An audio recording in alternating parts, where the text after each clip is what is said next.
You deserve. Yes, Papa. Yehoshua Amashia Unaziru Meleka Comme il est notre Dieu, bien-aimé, nous continuons notre enseignement sur les réclamations.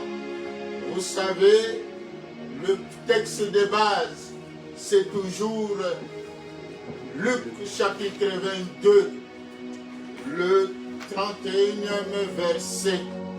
Luc 22, 31.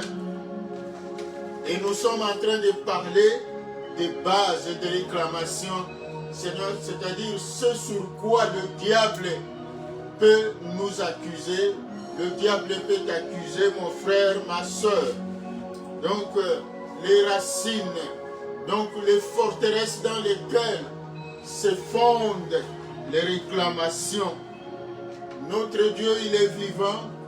Et le texte, nous sommes toujours partis du cas de Moïse. À un certain moment, Moïse se retrouvait impuissant devant Pharaon. Amen. Amen. Pourtant, Dieu lui a dit, je serai avec toi. Rappelons-nous que Dieu s'est révélé à Moïse à la montagne de Sinaï, dans le buisson ardent. Et c'est là que Dieu a dit à Moïse, voici mon projet. J'ai vu la souffrance de mon peuple. J'ai entendu les cris de mon peuple. J'ai vu tout ce que les Égyptiens leur font. Et maintenant, je suis descendu pour les délivrer. Amen. Amen. Et toi, je t'envoie. Va dire à Pharaon de libérer mon peuple. Et quand tu sortiras mon peuple de l'Égypte, tu le conduiras vers cette montagne, au bas de cette montagne. Et là, vous me servirez. Acclamons le Seigneur notre Dieu. Dieu nous a choisis pour le servir. Dieu nous délivre pour le servir. Dieu nous garde en vie pour le servir. Amen. C'est ça le but de Dieu. Si Dieu nous bénit, c'est pour que nous puissions le servir. Mais comment servir Dieu si nous sommes encore dans les chaînes du diable? Le diable, il met des barrières, des barricades, des obstacles, des empêchements de toutes sortes. Il fait tout pour nous empêcher de servir Dieu. Or, c'est à travers le service de Dieu que nous serons bénis. Le diable connaît ce secret-là, que le service de Dieu, c'est ça qui permet l'alliance de Dieu dans notre vie. Cette alliance qu'il a signée avec Abraham, qu'il a renouvelée en Jacob comme serment, et c'est cette alliance qui est devenue perpétuelle, qui a été érigée en loi à partir de Moïse. Acclamons le Seigneur notre Dieu. C'est pour cela la Bible nous dit que la couronne est au temple. C'est au service de Dieu que nous serons bénis, que nous serons délivrés, que nous serons libérés. Le diable, il nous attaque. Il sait que Dieu nous protège, mais il trouve des astuces pour nous accuser. Rappelons-nous toujours que depuis la chute de Satan, il y a existence de deux royaumes. Le royaume de Dieu et le royaume de Satan. Ces deux royaumes sont opposés. Amen. Amen. Et ces deux royaumes ont pour champ d'action la terre. Et sur cette terre, ce sont des humains, les êtres humains. Que ces deux royaumes se disputent. Les deux royaumes se disputent, les êtres humains.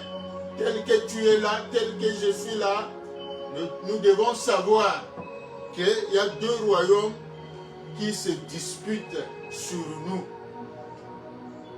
Le royaume de Dieu veut notre vie. Le royaume de Satan veut notre destruction. Jésus a dit, le voleur ne vient que pour dérober, égorger et détruire. Mais moi je suis venu afin que mes brebis aient la vie et qu'il soit dans l'abondance. Donc on voit là les objectifs de chaque royaume. Le royaume de Satan, c'est pour nous détruire. Mais pour que le diable arrive à te détruire, il commence par te dérober. Amen. Il te dérobe du champ de Dieu. Il t'égorge et il finit par te détruire. Donc l'objectif, c'est la destruction. C'est pour cela que nous avons dit, le diable, il a catégorisé ses esprits en plusieurs catégories. Ces esprits-là, qui sont appelés démons, que Jésus-Christ appelle démons, les esprits mauvais, les esprits méchants. Donc ces esprits-là, le diable les met dans des catégories pour pouvoir saisir l'homme, pour pouvoir détruire l'être humain. Nous avons la catégorie des dominations, la catégorie des autorités, la catégorie des principautés, la catégorie des esprits méchants dans les lieux célestes, ces esprits qui errent tout autour de nous. Comme la Bible dit, votre ennemi le diable rôde autour de vous comme un lion rugissant, cherchant qui dévorer. Son objectif, il cherche toujours par quel moyen il peut nous dévorer. Acclamons le Seigneur notre Dieu. Et le moyen, l'un des moyens, ce sont des esprits de réclamation. Donc, puisque nous sommes protégés par Dieu, le diable trouve des arguments pour pouvoir nous accuser auprès de Dieu, pour pousser Dieu à nous relâcher, pour pousser Dieu à nous livrer à lui. Amen. Amen. Donc, les réclamations sont des cris, ce sont des plaintes, ce sont des accusations qui s'élèvent contre toi, contre moi. Ces réclamations, ces accusations-là peuvent avoir plusieurs fondements. Et le diable, il attend le moment crucial pour pouvoir nous déboulonner, pour pouvoir nous accuser. C'est ça que nous comprenons par ces textes-là de Luc 22. Pierre était avec Jésus. Avant même Pierre était pécheur, il n'y avait jamais eu de réclamation contre lui. Il a marché avec Jésus pendant 3 ans. Ce n'est qu'au bout de ces 3 ans et demi que le diable va se pointer auprès de Jésus pour réclamer Pierre. Pourquoi? C'est parce que Jésus faisait des projets sur Pierre. Toi et moi, nous savons que Dieu dit, je connais les projets que j'ai formés sur vous. Ce sont des projets de paix, ce sont des projets de bonheur et non de malheur. C'est pour vous donner un avenir et de l'espérance. Amen. Amen. Donc Dieu, il nous garantit l'avenir. Il a des projets de paix, des projets de bonheur. Dieu a prévu de grandes choses, de bonnes choses pour toi, mon frère, ma soeur. Et le diable qui ne t'aime pas, il vient te réclamer pour faire capoter, pour faire échouer ce projet de Dieu. Et nous avons parlé des signes de réclamation. Les signes de réclamation, on avait dit, des échecs. On a l'impression de tourner en rond dans notre vie, on n'avance pas. Chaque fois qu'on commence un projet, ce projet-là ne va pas jusqu'au bout. Ce projet finit par échouer en cours de route. On veut avancer, mais on se retrouve à la case départ. Vous savez, c'est comme une chèvre, un mouton qui est lié par une corde. Cette corde-là peut mesurer autant de mètres.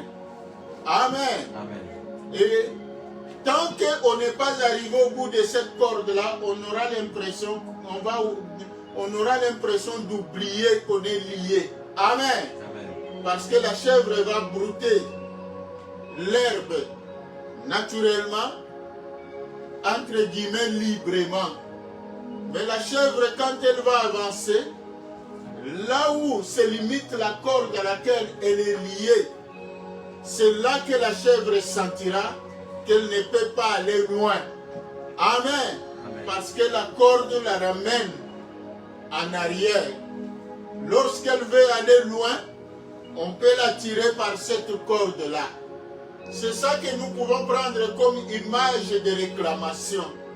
C'est-à-dire, Dieu veut nous propulser, Dieu veut nous élever, Dieu veut nous bénir, nous amener loin, mais le diable, puisque nous sommes liés à cette corde-là, il nous dit, cette corde-là, ça peut être dû par nos propres actes, nos propres péchés, ça peut aussi être dû par les péchés de nos parents, de nos ancêtres.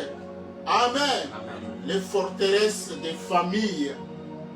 Donc c'est ça que nous devons comprendre, que le diable peut nous réclamer à partir de nos erreurs à nous, nos fautes à nous, mais il peut aussi nous réclamer à partir des erreurs commises, des actes commis par nos parents, nos grands-parents ou nos ancêtres. Amen. Amen. Nous avons lu dans Ésaïe 65 où Dieu dit, je leur mesurerai le salaire de leurs parents, les fautes de leurs parents qui ont offert des sacrifices aux idoles, qui ont dressé des hauts lieux, qui ont adoré des dieux étrangers. Amen.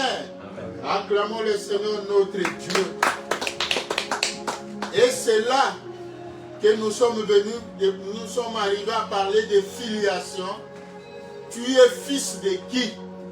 Tu es fille de qui?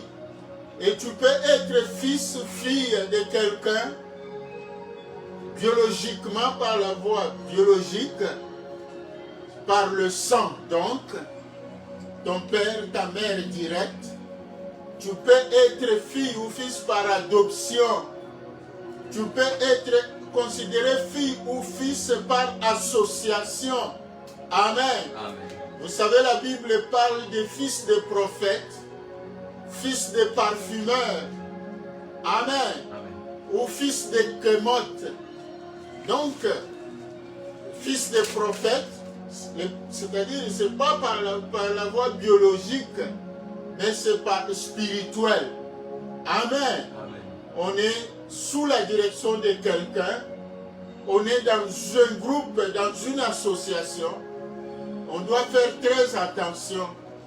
Par exemple, ceux qui se déclarent fans de tel, fanatiques de tel, je ne vous interdis pas, mais il faut prier.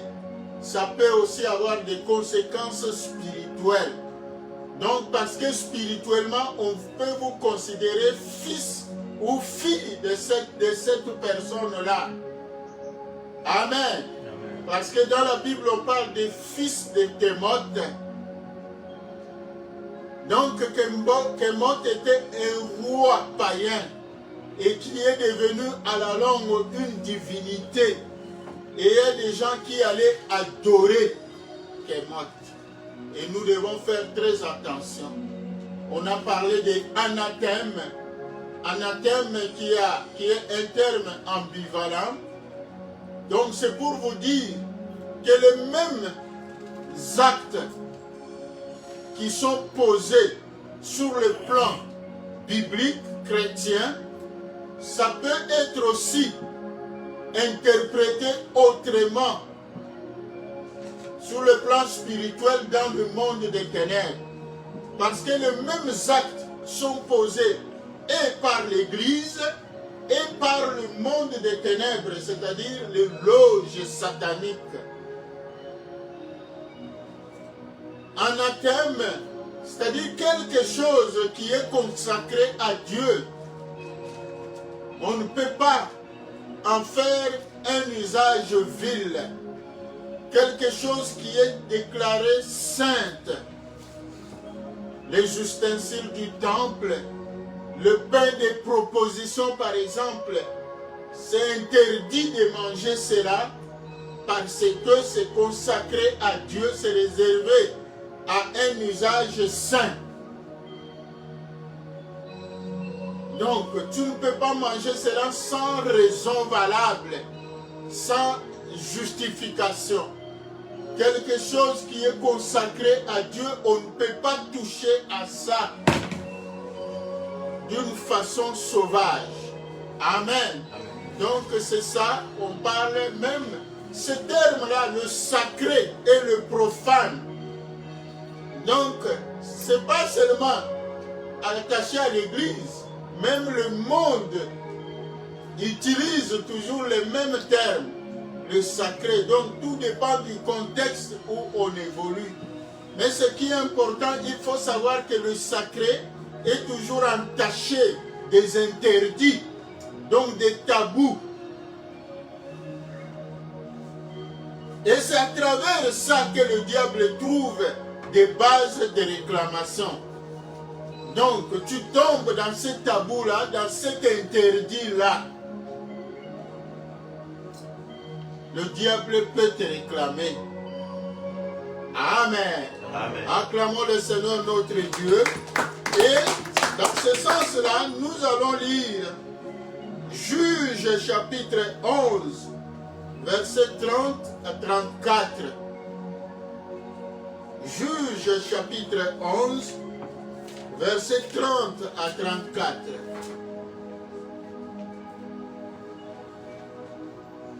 Jephthé fait un vœu à l'Éternel et dit: si tu livres entre mes mains le fils d'Ammon, quiconque sortira des portes de ma maison au devant de moi, à mon heureux retour de chez moi, de chez le fils d'Ammon, sera consacré à l'Éternel. Je l'offrirai en holocauste. Jephthé marcha contre le fils d'Ammon, et l'Éternel le livra entre ses mains. Il leur fit éprouver une très grande défaite depuis Aroyer jusque vers Minite, espace qui renfermait 20 villes, et jusqu'à Abel Kéramine. Et le fils d'Ammon fut humilié devant les enfants d'Israël. Jephthé retourna dans sa maison à Mitsépha, et voici sa fille sortie au devant de lui avec des tambourins et de danses. C'était son unique enfant. Il n'avait point de fils et point d'autres filles. Dès qu'il la vit, il déchira ses vêtements et dit: ah, ma fille, tu me jettes dans l'abattement, tu es au nombre de ceux qui me troublent. J'ai fait un vœu à l'Éternel et je ne puis le révoquer. Elle lui dit: mon père, si tu as fait un vœu à l'Éternel, traite-moi selon ce qui est sorti de ta bouche. Maintenant que l'Éternel t'a vengé de tes ennemis, des fils d'Ammon. Et elle dit à son père: que ceci me soit accordé, laisse-moi libre pendant 2 mois, je m'en irai, je descendrai dans les montagnes et je pleurerai ma virginité avec mes compagnes. Acclamons le Seigneur notre Dieu. C'est l'histoire de Jephthé. Jephthé était le fils de Galad. C'était le fils illégitime que Galad avait eu avec une prostituée. Et Galad avait une femme, il avait aussi des enfants avec cette femme-là, la femme légitime. Mais Jephthé, ce n'est pas l'enfant né dans la maison. C'est l'enfant né en dehors de la maison, avec donc Galad, donc par l'union de Galad avec une prostituée. Et Jephthé, en grandissant, la femme de Galad qui le nourrissait, qui l'élevait, donc et en français on peut dire sa belle-mère ou sa marâtre. Avec ses enfants, ils ont haï Jephthé parce que Jephthé était très vaillant, il était très courageux. Et les autres ont conçu de la haine contre lui, disant que toi Jephthé, tu ne vas pas hériter de notre père parce que tu es l'enfant bâtard, l'enfant né hors de la maison, l'enfant illégitime. Ils ont chassé Jephthé et Jephthé est allé vivre loin dans des pays des païens, avec des païens. C'est là qu'il a grandi et il y a des voyous. Il a formé un groupe même de voyous, des gangs. Peut-être même ceux qui sont en Kinshasa, ils peuvent parler de Koulouno et consorts et tout ça. Il était tellement courageux. Et les temps sont passés. Donc là, c'est un autre enseignement par la grâce de Dieu. Mais ici, nous voulons comprendre que dans la suite, les Galadites, ils ont connu des problèmes. Les Ammonites sont venus les attaquer et ils étaient impuissants. Il n'y avait personne pour les délivrer. Et c'est comme ça qu'ils ont dit non, il faut qu'on fasse recours à Jephthé. Jephthé est notre frère. Quand bien même nous l'avions chassé, nous lui avons fait du mal. Mais on est obligé de recourir à lui parce que lui c'est un guerrier et il n'y a que lui qui peut nous délivrer. Amen. Bon, beaucoup voient souvent la préfiguration aussi de Christ. La pierre qu'ont rejetée les bâtisseurs est devenue la principale de l'angle. Ça, c'est un autre enseignement pour ceux qui sont rejetés, ceux qui sont maltraités, tout ça. Mais du moins, Jephthé, il a dit à ses frères, mais vous m'aviez chassé. Ils ont dit non, oui, nous reconnaissons cela, mais aujourd'hui, on est coincé. Nous avons besoin de quelqu'un qui doit nous porter secours. Et il n'y a que toi qui peux nous aider. Et c'est comme ça que Jephthé avait dit, si moi j'interviens dans cette guerre-là et que nous gagnons, vous allez accepter que je devienne votre chef. Donc c'est comme ça que Jephthé est devenu juge en Israël. Parce que Jephthé, par compassion, il n'a pas voulu se venger. Il a eu compassion de ses frères, des siens, de son peuple, et Jephthé s'est livré à la guerre contre les Ammonites. Mais Jephthé, avant d'aller à la guerre, Jephthé a fait un vœu à l'Éternel. Il a dit, Seigneur, c'est vrai, eux, ils me voient courageux, mais moi je sais que sans toi, je ne peux rien. Il n'y a que toi, l'Éternel des armées, qui peut nous aider. Aide-moi. Et moi, je fais un vœu. Si tu nous fais battre ces ennemis-là,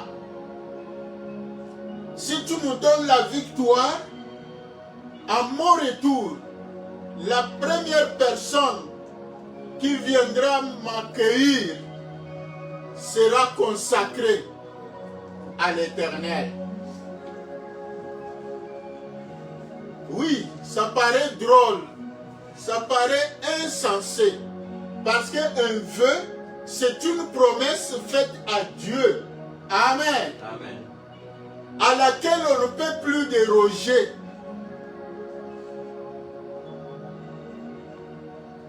Et c'est comme ça que Dieu a donné la force à Jephthé, et Jephthé a battu les Ammonites. Et Jephthé est rentré victorieux avec son armée. Et curieusement, malheureusement, quand Jephthé est rentré dans sa ville avec joie, avec des trompettes, c'est sa fille unique, parce que Jephthé n'avait qu'un seul enfant, et c'était une fille, la fille chérie. Et c'est elle qui s'est pointée première avec la trompette, qui criait victoire, qui célébrait la victoire gagnée par son père. Et Jephthé a dit, oh ma fille, tu me troubles. Parce qu'en faisant ce vœu-là, Jephthé n'avait pas présence à l'esprit que la première personne qui viendrait l'accueillir, l'embrasser, ça sera sa propre fille. Et là, Jephthé était coincé.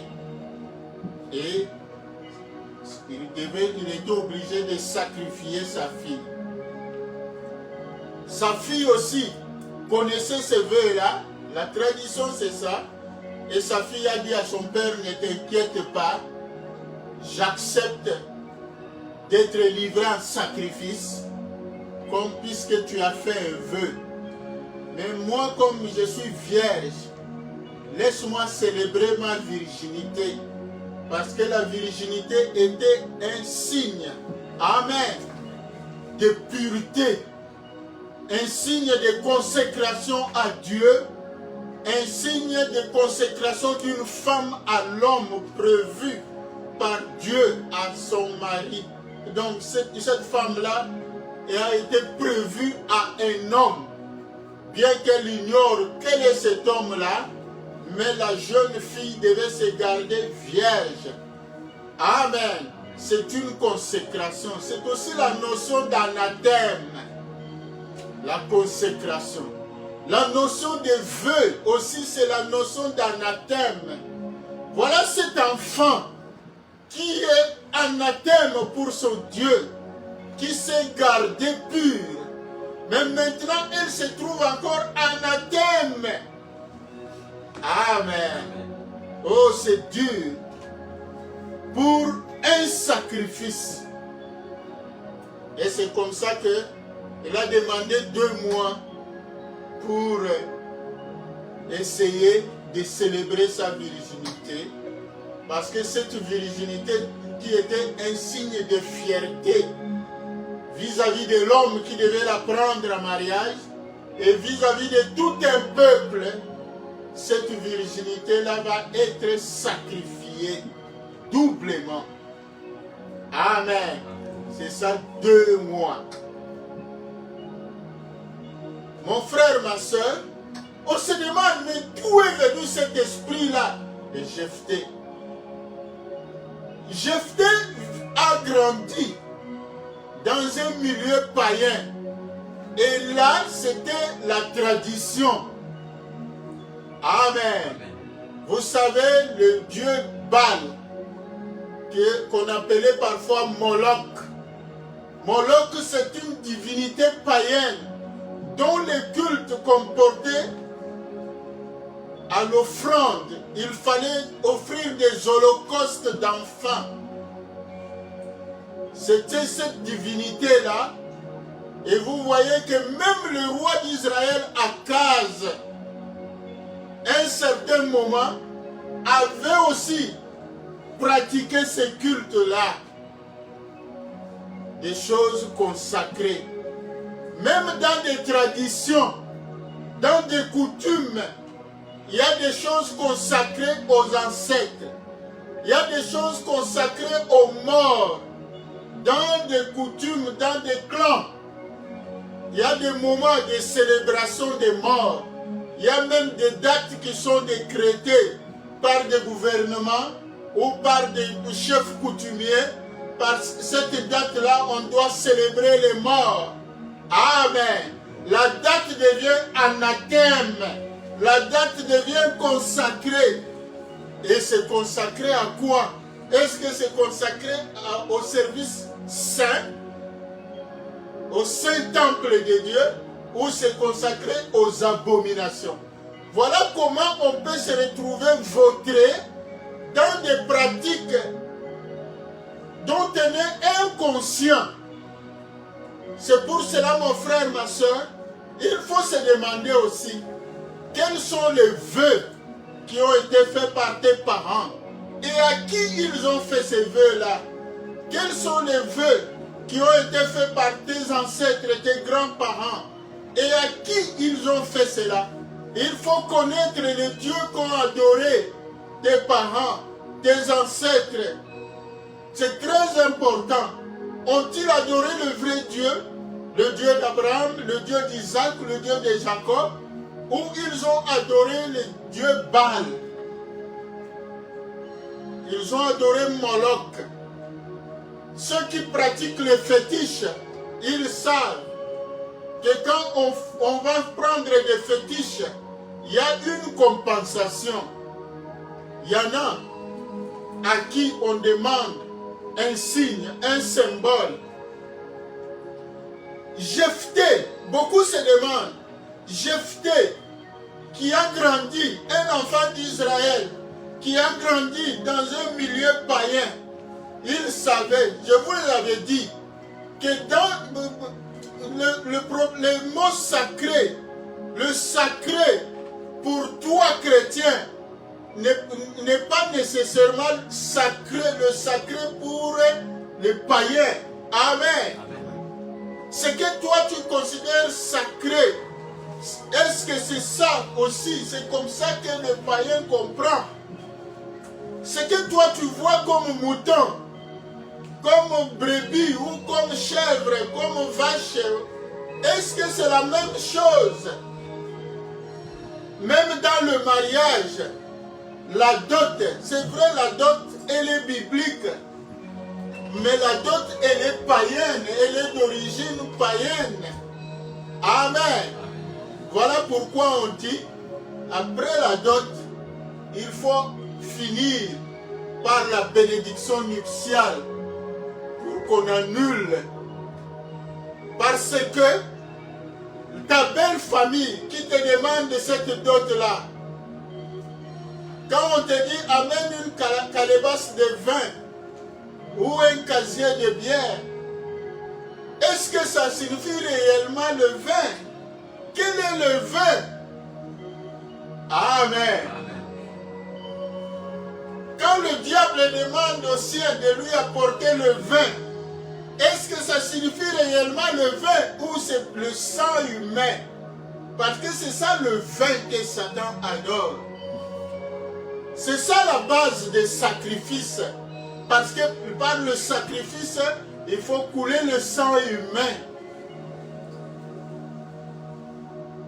Et voilà la fille d'un juge d'Israël.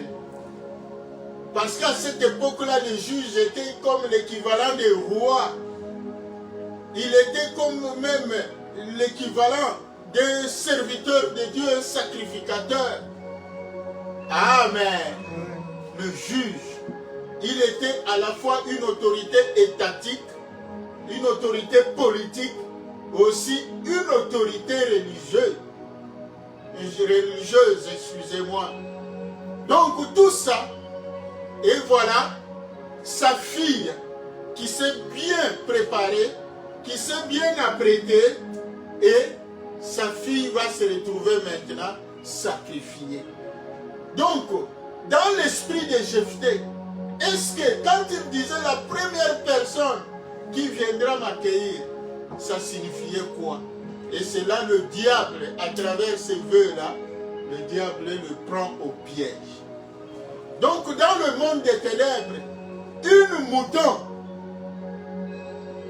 peut signifier une personne humaine. C'est ça le sacré pour Dieu. On offre une mouton, une vache, mais pour Satan, la vache, c'est une personne humaine. C'est pour cela quand on va prendre des fétiches, on demande, il faut amener une chèvre. Ne crois pas que c'est la chèvre. On te demande une personne humaine. Il faut donner ceci. C'est-à-dire, c'est un langage symbolique. Le langage symbolique. C'est pour cela, bien-aimé, chacun de nous doit se demander. C'est vrai même, nous servons Dieu. C'est vrai, nous sommes déjà en Jésus-Christ. C'est vrai, oui, nous aurons le royaume des cieux. Mais la bénédiction sur cette terre, il faut quelque part la délivrance. Et pour avoir la délivrance, il faut la vraie information. Il faut la vraie révélation. Il faut savoir interprétés, les pratiques, les actes posés même par nos parents, par nos ancêtres. C'est très important. Quelles sont les promesses que tes ancêtres ont données? Parce que le vœu, c'est une promesse à Dieu. Mais pour le monde des ténèbres, il y a aussi des vœux. On promet. Quand on va prendre des fétiches, quand on entre dans des sciences occultes, quand on fait ceci, il y a des vœux aussi. Il y a des pactes qu'on signe. Amen. Et il y a des clauses mystiques qui ne sont même pas révélées. Ce sont des clauses mystiques. Vous savez, le monde aujourd'hui, donc quand on te fait signer un document, des clauses qui sont mystiques sont écrites en petit écrit, que toi tu ne peux même pas lire, tu trouves ça ennuyant. Amen. Alors que c'est là qu'on te prendra un jour. Le jour où tu iras faire une réclamation, moi je vais être payé ceci, on va te dire, va lire, va très bien lire le contrat. Amen. Acclamons le Seigneur notre Dieu. Donc il faut chercher ce qui est caché dans ta vie. Voilà pourquoi la Bible dit, invoque-moi, je te répondrai, je te révélerai des choses cachées, des grandes choses que tu ne connais pas. C'est-à-dire ce qui est écrit en miniature là. Donc tu ne peux pas lire comme ça, il faut une loupe pour l'agrandir, pour découvrir cela. Et c'est dans la prière, mon frère, ma soeur, il faut prier. Il faut prier parce qu'il y a des actes qui nous engagent inconsciemment. Des fois, on se retrouve, toujours on rentre à la case départ. Toujours on rentre là où on a grandi. Dans des rêves, on fait des rêves comme ça. On a des échecs. Peut-être une personne, une grande personne, qui se retrouve en train de faire pipi dans son sommeil. Peut-être tu as fait un rêve. Dans ton rêve là, tu es à côté de Mbaboula ou à côté de Braise en train de faire pipi ou à côté sous un arbre tu fais pipi. Oui, je ne dis pas que nécessairement ce sont des causes spirituelles. Ça peut avoir même des causes médicales. Je ne vous interdis pas de consulter les médecins, mais il faut aussi prier. Ça peut aussi avoir des causes spirituelles. Des choses étranges que tu es en train de vivre, c'est un problème du sacré. Amen. Sacré et le profane. Ce sont des réalités ambivalentes que tu es en train de vivre dans ta vie. Mon frère, ma soeur, tu as besoin de révélations que Dieu te montre. Qu'est-ce qui se passe dans ta vie? Tu te retrouves peut-être dans ton rêve, dans ton sommeil. Tu fais souvent dans des rêves, tu te retrouves en train de pleurer. Tu pleures, soit tu pleures des morts, ou bien tu pleures des situations comme ça. Toujours dans tes rêves, c'est la tristesse au lieu de la joie. Oui, mon frère, ma soeur, demande aussi, qu'est-ce qui se passe? Ou dans tes rêves, tu te retrouves même dans des fêtes, en train de manger des cabris, des ceci. Oui, ça peut paraître anodin, ça peut paraître banal, mais il faut chercher la révélation. Il faut prier aussi. Pourquoi cela?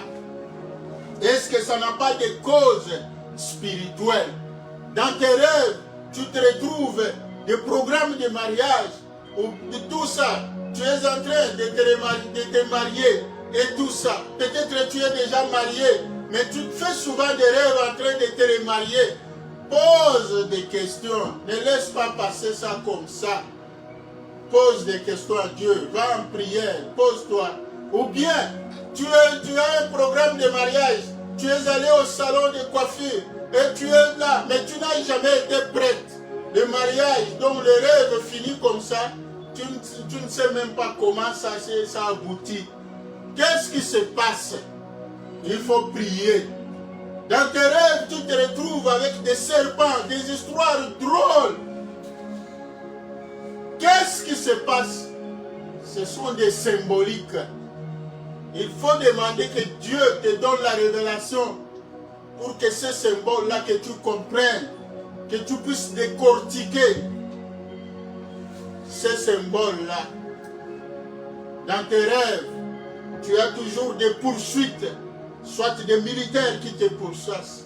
Dans tes rêves, tu es là, tu es toujours, tu te retrouves impuissant. Même pour prononcer le nom de Jésus, ça devient compliqué. Donc, demande à ton Dieu, ça signifie quoi? Bien-aimés, nous devons faire très attention, nous devons beaucoup prier, parce qu'il y a beaucoup de réalités qui nous entourent. Tout ça. Il y a aussi la filiation par les lieux. Amen. On appelle par exemple le fils de Javan. On t'appelle le fils de Bethel, le fils de Bethléem. Tu peux être fils ou fille par le lieu de ta naissance. Amen. Là où tu es né à Bethléem. C'est comme la Bible nous dit, quand Dieu inscrit dans son livre de vie, il est écrit né à Jérusalem. Amen. Nous sommes tous les citoyens de Jérusalem spirituellement, mais physiquement comme ça, là où on est né, le lieu de notre naissance peut aussi avoir l'impact spirituellement dans notre vie. Parce que spirituellement, on t'appellera fils de ce pays-là, fils de cette ville-là, fils de ce quartier-là, ou fille de tout ça. Comme on appelait, la Bible parle des filles de Jérusalem. Amen. Ça, ce n'est pas la filiation biologique, c'est la filiation par le lieu de naissance, ou par le lieu de vie, là où tu as grandi, là où tu as vécu. Le diable peut trouver des bases de réclamation à partir de ton lieu de naissance. Ce n'est pas par hasard que le monde aujourd'hui a inscrit ça. C'est parmi les éléments capitaux de l'identité de quelqu'un, le lieu de naissance. Même ta date, le jour de ta naissance. Job, il a cherché son malheur, il a trouvé que son malheur était le jour de sa naissance. Il a dit, il n'a pas fallu que ce jour-là arrive. C'est vrai, la Bible ne nous dit pas exactement qu'est-ce que Job a trouvé là. Amen. Mais c'est parmi les indices qui nous montrent que ce jour-là peut être aussi un jour problématique. Il y en a, le jour où il est né, c'est le même jour où son grand-père est mort, où sa grand-mère est morte. Amen. Il y en a qui ont des témoignages comme ça. Le jour où je suis né, il y a eu tel événement. Mon frère, ma soeur, n'oublie pas les événements du jour de ta naissance. Amen. Acclamons le Seigneur notre Dieu. Donc, n'oublie pas aussi, donc, les événements qui ont entouré, donc à ta naissance, quand tu es né, les événements, même pour te donner ton nom, peut-être il y a eu des palabres, peut-être il y a eu des discussions autour de ton nom, peut-être on ne sait jamais, mon frère, ma soeur, qu'est-ce qui s'est passé, ton nom là, comment on a trouvé ton nom, comment on est arrivé à te donner ce nom-là. Donc, il faut aussi savoir cela. Nous pouvons lire dans Luc, chapitre 1,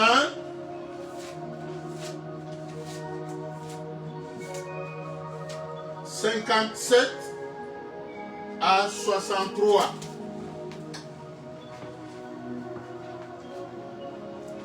Le temps où Élisabeth devait accoucher arriva, et elle enfanta un fils.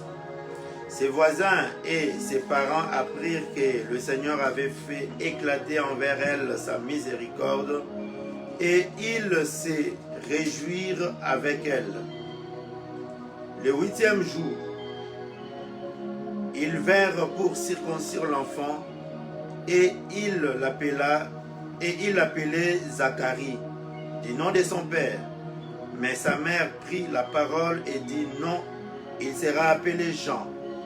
Il lui dit, il n'y a dans ta parenté personne qui soit appelé de ce nom. Et ils firent le signe à son père pour savoir comment il voulait qu'on l'appelât. Zacharie demanda des tablettes et il écrivit Jean et son nom. Et tous firent dans l'étonnement. Acclamons le Seigneur notre Dieu. On n'a pas assez de temps. Donc là, on nous parle de la naissance de Jean-Baptiste. Nous connaissons tous cette histoire. Jean-Baptiste, qui était comme le précurseur de Jésus-Christ, celui-là même qui a annoncé Christ au monde, qui a présenté Christ au monde, celui-là même que Dieu a établi pour préparer le chemin, pour que Christ soit accepté. Jean-Baptiste, quand il est né, son père s'appelait Zacharie, sa mère Élisabeth, nous connaissons tous de la famille de David, donc de la tribu de Juda, les enfants d'Israël, tous les descendants de Jacob, la postérité d'Abraham. Zacharie et Élisabeth n'avaient pas d'enfants, ils avaient un problème de stérilité. Une stérilité, on peut dire entre guillemets, chronique, jusqu'à l'âge avancé. Et ils n'espéraient même plus avoir des enfants. Zacharie était sacrificateur de Dieu. Et Dieu s'est révélé à lui pendant que c'était son tour d'entrer dans la tente d'assignation. Et c'est là que Dieu lui a révélé que sa femme devait concevoir. Amen. Et comme Zacharie présentait un peu de doute, et Dieu lui a dit, tu resteras muet jusqu'à ce que l'enfant naîtra. C'est ce qui s'est passé. Donc on suppose que Zacharie, du sorti du temple, il était muet jusqu'à sa maison. C'est-à-dire il n'a même pas eu le temps de parler avec sa femme, de raconter cela à sa femme. Parce qu'il n'a raconté à personne, il était muet. Il ne parlait plus. Mais quand l'enfant est né, Élisabeth va donner le nom de Jean. Amen. À l'enfant. Oh, c'est ce nom-là que Dieu avait révélé à Zacharie. Mais il y a eu une discussion avec la famille, avec les voisins. Vous savez, à l'époque, là, c'était un village. Les voisins proches, c'était pratiquement les membres du même clan. Parce que les villages étaient identifiés par clan en Israël. Donc même les voisins étaient aussi membres de la même lignée, de la même parenté. Et ils étaient venus, et ce sont ces membres de famille qui ont donné le nom à l'enfant. Ils ont dit son nom c'est Zacharie. Parce que c'est le nom de famille. Amen. Élisabeth a dit non, mon fils ne sera pas appelé Zacharie. Mon fils sera appelé Jean.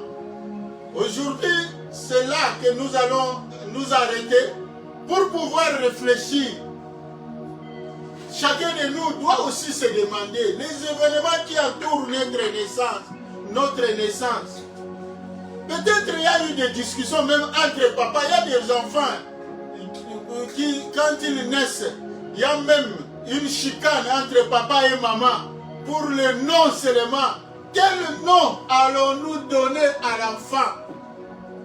Mes frères et sœurs, ce sont des détails qui peuvent nous paraître aussi anodins, mais spirituellement, c'est significatif.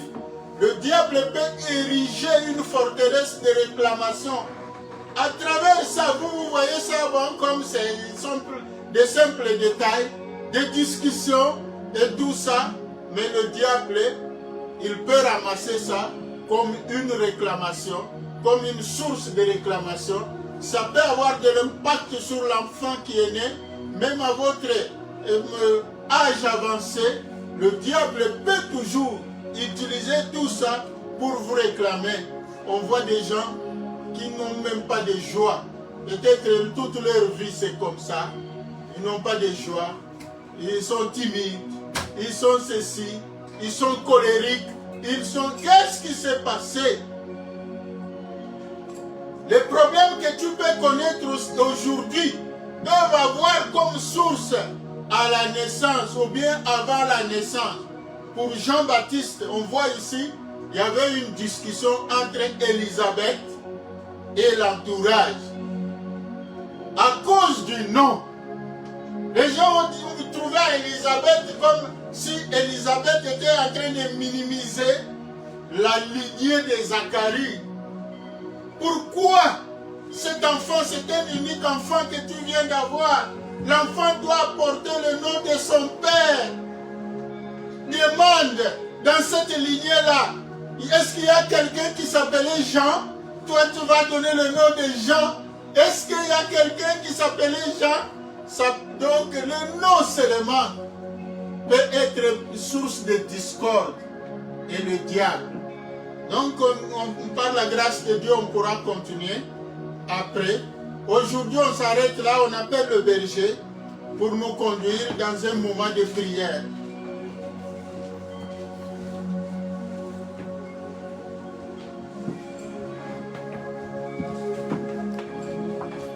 Acclamons le Seigneur notre Dieu, acclamons le Seigneur. L'Éternel notre Dieu continue encore à nous parler, bien-aimés. Comme le papa a dit, oui, il y a des choses, il y a des actes qui nous engagent indirectement. Tu es là aujourd'hui, les parents ont fait des choses, ils ont fait des faits, peut-être comme Jephthé. Aujourd'hui, tu vois des signes, tu vois des choses compliquées, des choses difficiles, des choses qui dépassent l'entendement, des choses dont tu n'arrives pas à expliquer. Comme le papa a dit, oui, ces choses peuvent être aussi, la cause peut être spirituelle. Nous voulons prier ce matin. La Bible nous dit dans 2 Corinthiens, le chapitre 6, le verset 17, c'est pourquoi sortez du milieu d'eux, séparez-vous, dit le Seigneur, ne touchez pas à ce qui est impur, et je vous accueillerai. Nous allons sortir. On sort spirituellement, on sort aussi physiquement, parce qu'il n'y a pas de rapport entre le temple de Dieu et les temples des idoles. Il n'y a pas de rapport entre Christ et les démons. Voilà pourquoi ce matin, le Seigneur nous donne cet ordre de sortir. Tu vas sortir par la foi, tu vas élever ta voix pour proclamer et prier. Seigneur, ce matin je viens sortir de tout engagement que mes parents, mes ancêtres ont pris et dont aujourd'hui moi j'ai subi les conséquences, j'ai subi les influences démoniaques. Seigneur, je sors de ces engagements, je sors de ces engagements, je sors de ces alliances, je sors, Seigneur, ce matin, dans le nom de Jésus. Élevons nos voix, proclamons, prions au nom de Jésus. La Bible nous dit que nous avons vaincu à cause du sang de l'agneau et à cause des paroles de notre témoignage. Tu vas élever ta voix ce matin pour proclamer ta sortie. Tu vas proclamer l'exode dans ta vie. Tu vas proclamer l'exode ce matin dans le nom de Jésus. Seigneur, nous sortons de tout engagement. Nous sortons de tout engagement, de toute alliance, de tout, Seigneur, de tout contrat que nos parents, nos ancêtres, Seigneur, ont contracté à leur temps. Nous sortons, Seigneur, de ces engagements ce matin. Et c'est dans le nom de Jésus-Christ. Nous sortons, Seigneur. Nous sortons, Seigneur. Nous déclarons, Seigneur, que nous n'appartenons plus, Seigneur, notre Dieu, à ces milliers. Nous déclarons l'union ces faits, Seigneur. Toutes ces paroles, Seigneur. Toutes ces alliances, Seigneur. Et c'est là au nom de Jésus-Christ. Et c'est là au nom de Jésus-Christ. Et nous continuons à proclamer ce matin. Sors de ces engagements. Sors de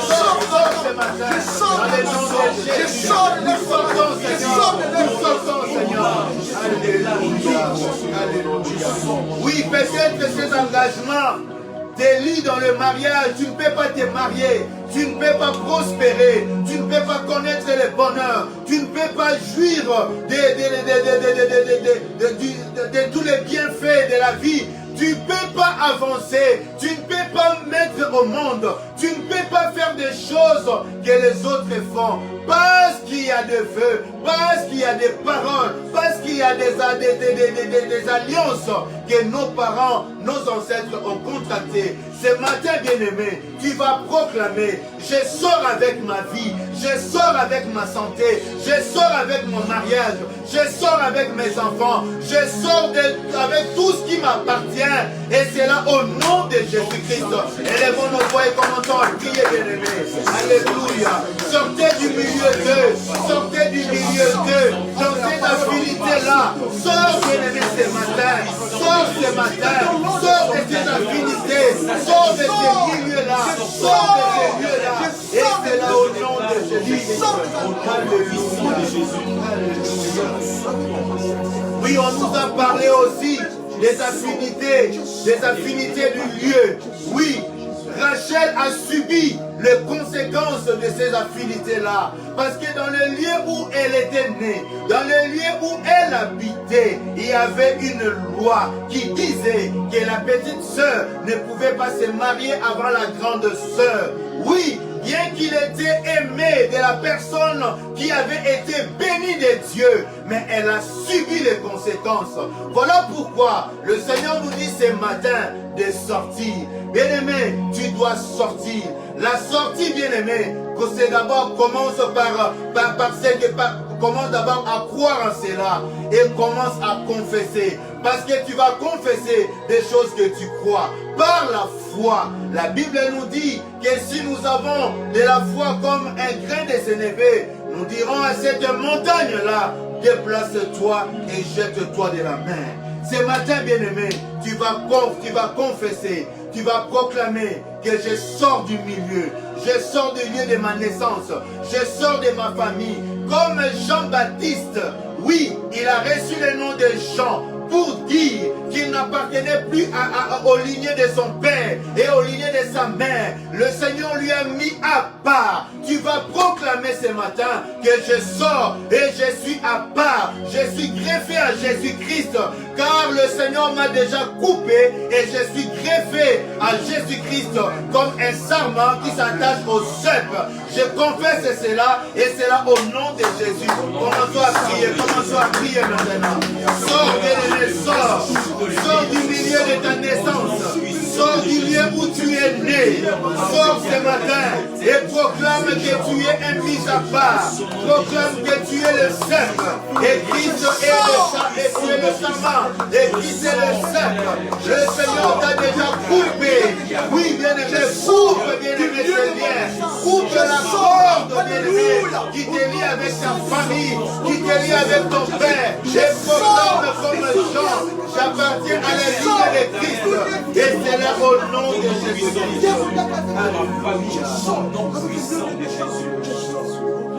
Voici la fin de mes souffrances.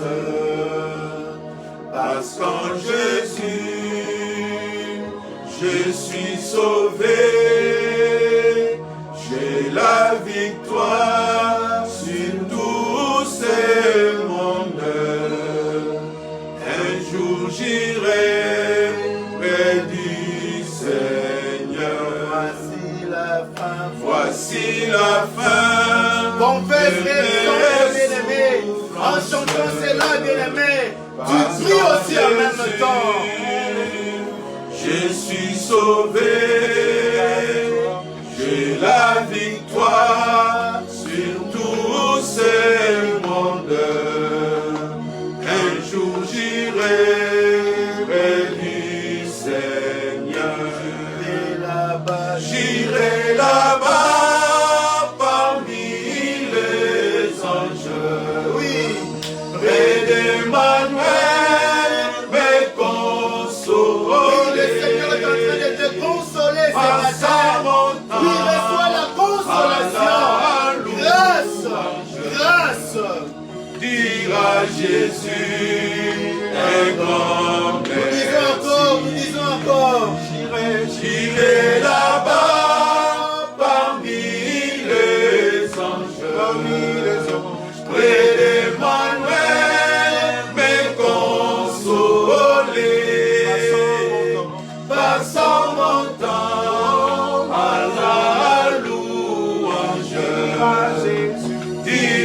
Jésus un grand merci.